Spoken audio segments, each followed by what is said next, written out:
दोस्तों स्वागत है आपका मेरे YouTube channel study with Uma Tamta. तो दोस्तों जैसे कि आपको पता है कि मेरी पॉलिटिकल की टॉपिक वाइज की क्लासेस चल रही है। तो दोस्तों आज का हमारा टॉपिक है राज्य के नीति निर्देशक तत्व। दोस्तों जैसे कि आपको पता ही है कि इसमें से भी एक या दो सवाल जरूर बनते हैं हर एक एग्ज़ाम में। तो दोस्तों चलो हम इनको डिटेल के साथ आज पढ़ेंगे। अब देखो राज्य के नीति निर्देशक तत्व ये कौन से भाग में है? भाग 4 में, आर्टिकल 36 से लेके 51 तक। ठीक है, इसको हम क्या कहते हैं? डीपीएसपी भी कहते हैं शॉर्ट में। ठीक है, राज्य नीति निर्देशक तत्व को हम शॉर्ट में क्या कहते हैं? डीपीएसपी। अब देखो जो ये डीपीएसपी को है हमने किसके संविधान से लिया है? हमने इसे ऑस्ट्रेलिया के संविधान से, ठीक है, ऑस्ट्रेलिया के संविधान से लिया है। फिर डीपीएसपी का उद्देश्य क्या है? भारत में कल्याणकारी राज्य की स्थापना करना। अब आपसे डायरेक्ट सवाल बनता है कि डीपीएसपी का उद्देश्य क्या है, तो आप बता सकते हैं कि इसका उद्देश्य भारत में कल्याणकारी राज्य की स्थापना करना है। फिर देखो डीपीएसपी को न्यायालय द्वारा लागू नहीं किया जा सकता। अब आपसे डायरेक्ट सवाल बनता है एग्जाम में कि डीपीएसपी को न्यायालय द्वारा लागू किया जा सकता है या नहीं, तो आप उत्तर दीजिए कि नहीं। ठीक है, अब देखो डॉक्टर अम्बेडकर ने डीपीएसपी को संविधान की अनोखी विशेषता कहा है। अब आपसे डायरेक्ट सवाल बनता है कि राज्य के नीति निर्देशक तत्वों को संविधान की अनोखी विशेषता किसने कहा है, तो आप बता सकते हैं कि भीमराव अम्बेडकर ने। अब दोस्तों देखो एक दो पॉइंट है जो बहुत ज़्यादा महत्वपूर्ण है, हर एग्जाम में घूम फिर के यही सवाल पूछे जाते हैं, तो आप इनको ध्यान रखना। देखो पहला, डीपीएसपी एक ऐसा चेक है जो बैंक की सुविधा अनुसार अदा किया जाएगा। ये किसने कहा? केटी साहन है। ठीक है, और फिर देखो डीपीएसपी को संविधान की मूल आत्मा किसने कहा? ग्रैनविल ऑस्टिन ने। ठीक है, अब ये सवाल तो बहुत जब बार पूछा जाता है कि संविधान की मूल आत्मा डीपीएसपी को किसने कहा है, तो आप बता सकते हैं कि ग्रैनविल ऑस्टिन ने। अब देखो अब इन आर्टिकलों को हम पढ़ेंगे। अब देखो आर्टिकल 36 में क्या है? राज्य की परिभाषा। ठीक है, अब आपसे सीधे पूछेगा कि राज्य की परिभाषा किस में है, तो आप बताएंगे कि आर्टिकल 36 में। फिर देखो आर्टिकल 37, इस भाग में सहमति समाई सिद्धांतों को लागू करना। अब देखो डीपीएसपी देश के शासन का मूलाधार है। विधि बनाने में इन्हें लागू करना राज्य का कर्तव्य है। ये सिद्धांत किसी न्यायालय में परिवर्तनीय नहीं होगा। जैसे बोला था ना कि इसे कोई भी न्यायालय द्वारा लागू नहीं किया जा सकता। ये कौन सा आर्टिकल ने बताया है, तो आप बता सकते हैं कि आर्टिकल 37 में। ठीक है, फिर देखो आर्टिकल 38, जन कल्याण के लिए सामाजिक व्यवस्था को बढ़ावा। ठीक है, आपसे डायरेक्ट सवाल बनता है कि जन कल्याण के लिए सामाजिक व्यवस्था को बढ़ावा कौन सा आर्टिकल में है, तो आप बता सकते हैं कि आर्टिकल 38 में। फिर देखो आर्टिकल 39A क्या कहता है? समान न्याय और गरीब को निःशुल्क कानून।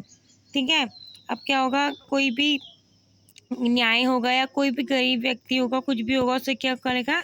निःशुल्क कानूनी सहायता उपलब्ध कराई जाएगी। ये कौन सा आर्टिकल के द्वारा जोड़ा गया? 42वें संविधान संशोधन 1976 के द्वारा जोड़ा गया। ठीक है, आर्टिकल 39A में। फिर देखो आर्टिकल 40, ग्राम पंचायत का संगठन। हम इसको क्या कहते हैं? गांधी जी का अनुच्छेद भी बोलते हैं। जैसे आपसे डायरेक्ट सवाल बनता है कि डॉक्टर भीमराव का अम्बेडकर किसको कौन सा आर्टिकल को कहते हैं, तो आप बोलते हैं कि आर्टिकल 32 को। उसी प्रकार आपसे डायरेक्ट क्वेश्चन बनता है कि गांधी जी का अनुच्छेद कौन सा आर्टिकल को कहते हैं, तो आप बोलेंगे कि आर्टिकल 40 को। फिर देखो आर्टिकल 41 में क्या है? कुछ दशाओं में काम, शिक्षा का अधिकार और सार्वजनिक सहायता पाने का अधिकार। फिर देखो आर्टिकल 42 में क्या है? कार्य की न्याय संगत और मानवीय दशाओं तक का तथा मातृत्व सहायता के लिए प्रावधान। अब देखो कोई भी जगह जहाँ एक लेडी वर्क करती है, अगर वो प्रेग्नेंट है तो उसको क्या, अगर उसको छुट्टियाँ दी जाती हैं, तो ये कौन सा आर्टिकल में? आर्टिकल 42 में कहा गया है कि ऐसी स्थिति में उन लोगों को अवकाश दिया जाए। फिर देखो आर्टिकल 43 में क्या है? कर्मचारियों को निर्वाह वेतन आदि व कुटीर उद्योगों का विकास। ठीक है, अब आपसे डायरेक्ट सवाल बनता है कि कुटीर उद्योगों का उल्लेख कौन सा आर्टिकल में है, तो आप बता सकते हैं कि आर्टिकल 43 में। फिर देखो आर्टिकल 43 में का ए क्या कहता है, उद्योगों के प्रबंधन में कर्मचारियों की सहभागिता। ठीक है, अब आपसे पूछेगा कि कुटीर उद्योग कौन से हैं, विकास कौन सा आर्टिकल में, आप बोलेंगे 43। और लेकिन क्या 43 ए में क्या रखा गया कि जो छोटे कर्मचारी होते हैं उनका भी इसके विकास में सहभागिता होना। ठीक है, इसे कौन सा आर्टिकल द्वारा जोड़ा गया है, 42वें संविधान संशोधन 1976 में। और आपको पता ही होगा कि 42वें संविधान संशोधन को क्या कहते हैं, मिनी संविधान भी कहते हैं। फिर देखो आर्टिकल 43 बी में क्या कहता है, सहकारी समितियों को प्रोत्साहन।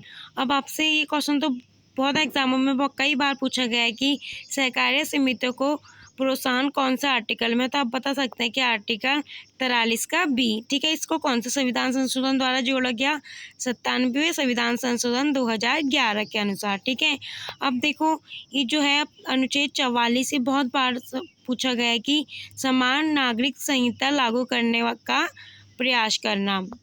ठीक है, आपसे डायरेक्ट सवाल बनता है कि समान नागरिकता संहिता कौन सा आर्टिकल में है, तो आप बता सकते हैं कि आर्टिकल 44 में। फिर देखो आर्टिकल 45, 6 वर्ष से कम आयु के बच्चों को शिक्षा व उनकी देखभाल। ठीक है, अब कौन सा आर्टिकल में है, उनकी देखभाल और उनकी शिक्षा संबंधित प्रावधान आर्टिकल 45 में। फिर देखो आर्टिकल 46 क्या कहता है, SC ST कमजोर वर्ग के क्षैतिक शैक्षिक व आर्थिक हितों की अभिवृद्धि व सामाजिक न्याय सुनिश्चित करना। फिर देखो आर्टिकल 47 क्या बोलता है, जीवन स्तर की स्थिति बेहतर करने संबंधित सरकार का कर्तव्य है। अब देखो आर्टिकल 47 में जो ये नशीले पदार्थ होते हैं, ड्रग्स वगैरह, इन सब का प्रतिबंध कौन सा आर्टिकल में है, आर्टिकल 47 में। अब आपसे सवाल बन जाता है कि जो नशीले पदार्थ होते हैं उसका प्रतिबंध कौन सा अनुच्छेद में, तो आप बता सकते हैं कि अनुच्छेद 47 में। फिर देखो आर्टिकल 48, कृषि एवं पशुपालन का संगठन। फिर 48 के ए में क्या है, पर्यावरण संरक्षण, वन्य जीवों की सुरक्षा का प्रयास करना। इसको कौन सा आर्टिकल द्वारा जोड़ा गया है, आर्टिकल 42वें संविधान संशोधन 1976 में। ठीक है, फिर देखो आर्टिकल 49 के कहता है, राष्ट्रीय महत्व के स्मारकों, स्थानों व वस्तुओं का संरक्षण। ठीक है, अब क्या जो राष्ट्रीय स्मारक होते हैं, वस्तु होते हैं, उनका संरक्षण कौन सा आर्टिकल में है, आर्टिकल 49। फिर आर्टिकल 50 क्या बोलता है, न्यायपालिका का कार्यपालिका से अलग या पृथकीकरण। अब आपसे डायरेक्ट सवाल बनता है कि न्यायपालिका का कार्यपालिका से पृथकीकरण कौन सा अनुच्छेद में, तो आप बता सकते हैं कि अनुच्छेद 50 में। फिर अनुच्छेद 51 क्या बोलता है, अंतर्राष्ट्रीय शांति व सुरक्षा को प्रोत्साहन। अब आपसे कितने बार सवाल पूछा गया है कि अंतर्राष्ट्रीय शांति व सुरक्षा को प्रोत्साहन कौन सा आर्टिकल में, तो आप बता सकते हैं कि आर्टिकल 51 में। फिर देखो ये भाग 4 के अंदर ही मौलिक कर्तव्य है। ठीक है, अब देखो भाग 4 के क में क्या है, मौलिक कर्तव्य है, अनुच्छेद 51 के क में है। ठीक है, अब देखो इसके तो ये जो 5-6 पॉइंट ही इम्पोर्टेंट है। हर एग्जाम में अगर मौलिक कर्तव्य से सवाल आते हैं तो यही पूछे जाते हैं, तो आप इनको ध्यान में देखना। इनको रूस के संविधान से लिया गया है। अब आपसे डायरेक्ट सवाल बनता है कि मौलिक कर्तव्य को कहाँ से लिया गया है, तो आप बोल सकते हैं कि इसको रूस के संविधान से लिया गया है। इन्हें 42वें संविधान संशोधन 1976 द्वारा शामिल किया गया। अब आपसे डायरेक्ट सवाल बनेगा कि मौलिक कर्तव्य को कौन से संविधान संशोधन द्वारा जोड़ा गया है, तो आप बता सकते हैं कि 42वें संविधान संशोधन 1976 के द्वारा। संबंधित समिति, अब जो मौलिक कर्तव्य हैं ये, इनको कौन से समिति के आधार पर जोड़ा गया है, सरदार स्वर्ण सिंह समिति। अब आपसे बहुत बार सवाल बनता है कि सरदार स्वर्ण सिंह समिति किससे संबंधित है, तो आप बता सकते हैं कि मौलिक कर्तव्य से। फिर देखो शुरुआत में मूल कर्तव्यों की संख्या जो थी 10 थी। ठीक है, शुरुआत में कितनी थी, मूल कर्तव्यों की संख्या 10। फिर देखो 11 मूल कर्तव्य जोड़ा गया 86वें संशोधन 2002 में। ठीक है, जो अब वर्तमान में कितनी है, मूल कर्तव्यों की संख्या 11 है।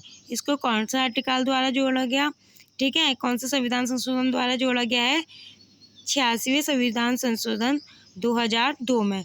तो दोस्तों ये था मेरा आज का वीडियो, कैसा लगा बताना। और ये बहुत ज़्यादा महत्वपूर्ण और ये सभी एग्जामों की दृष्टि से बहुत इम्पोर्टेंट है। धन्यवाद।